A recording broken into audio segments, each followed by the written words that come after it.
Well, now to the dictator and the drugs. As Syria's rebels swept to power, they took control of sites linked to the Assad regime, including factories that were apparently used to manufacture narcotics. The Assad regime was long accused of financing itself in part by exporting a stimulant drug known as captagon. Damascus denied any involvement in the business, but rebel fighters say they found proof. An abandoned warehouse complex on the outskirts of the Syrian capital, Damascus. Rebel fighters say it was one of the key production sites in the illicit drugs trade believed to have been headed by Assad's brother, Maher. After we entered, we found this was a factory for Maher al-Assad and his partner, Amr Kiti. They dealt in captagon and drugs. We found a large number of objects that were stuffed with packages of captagon pills meant to be smuggled out of the country. The factory's previous owner says it was built to make potato chips before it was seized by Assad's associate in 2018. Since then, the site appears to have turned out captagon pills, named after a stimulant first made in Germany in the 1960s, but was later discontinued. Nicknamed the poor man's cocaine, the underground version became popular across the Middle East. The highly addictive drug staves off hunger and sleep, but can have harmful side effects. The captagon pills were hidden in all sorts of different packaging, even in apples. Rebel fighters say they are eliminating stockpiles of the substance. We burned it and destroyed it because it's harmful. It's bad for people and for the environment. But captagon was good business for the Assad regime, generating an estimated more than $2 billion in annual profits for Damascus. Syria's new rebel leaders say they want to put an end to the trade. Well, I'm joined now by Caroline Rose. She is with the New Lines Institute and heads its project on captagon. She joins me tonight from New York City. Caroline, it's good to have you with us. How big is this find announced by fighters in Syria? This is quite significant because it proves that really the regime has been implicated in the illicit production and trafficking of captagon officially. While there has been evidence that has mounted for years, really since the late 2010s, that the regime, its security apparatus, and even family members of the Assad family were implicated in captagon production and trafficking.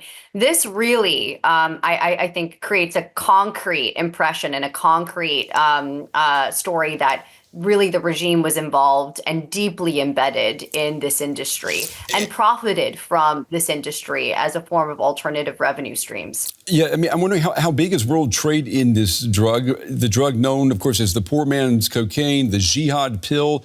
And talk to me a little bit more, too, about how deeply involved the Assad regime was in the trade.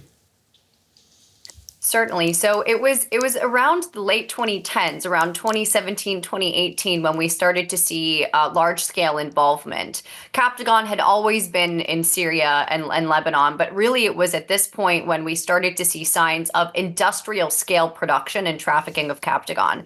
And that really means seized shipments all over the Middle East, where captagon pills were in the millions and were very sophisticated in terms of how they were concealed and how they were transported.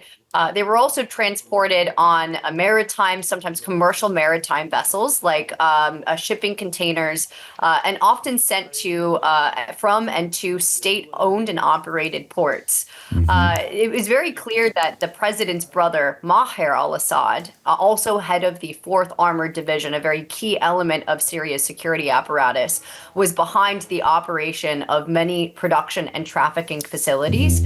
Additionally, there have been family members such as Wasim Badia al-Assad, Samer Badia al-Assad, Munther al-Assad, cousins that were part of the family of the al-Assads that also participated in the trafficking and production of captagon.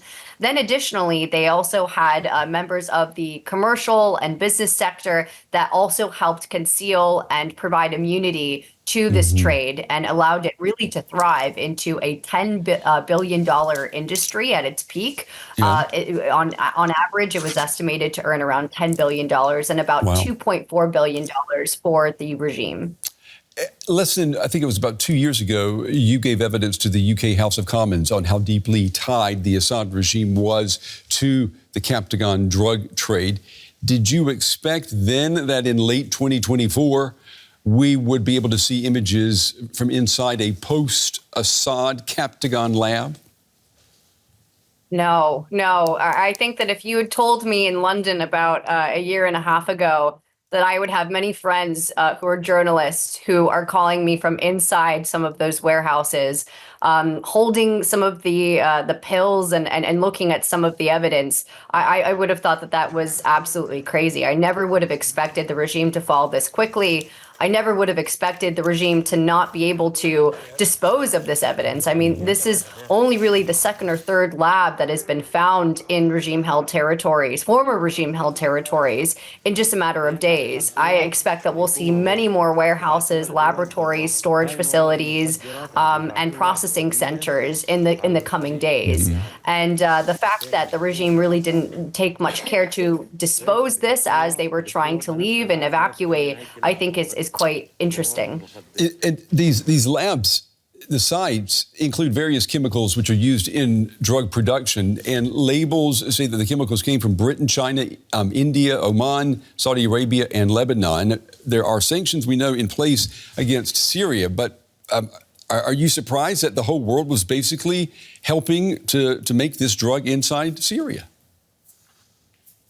I'm not surprised, especially given the fact that Syria, before the civil war broke out, it was already a very large hub for pharmaceutical production. So it's very possible that they acquired many of these chemicals beforehand and they stockpiled them. Additionally, I think it's quite notable that a lot of these chemicals are also dual use. So some of them have illicit purpose, and it's intentional from these illicit actors. I think that they're trying to acquire dual use chemicals for the manufacture of illicit synthetic substances like amphetamine type stimulants like captagon.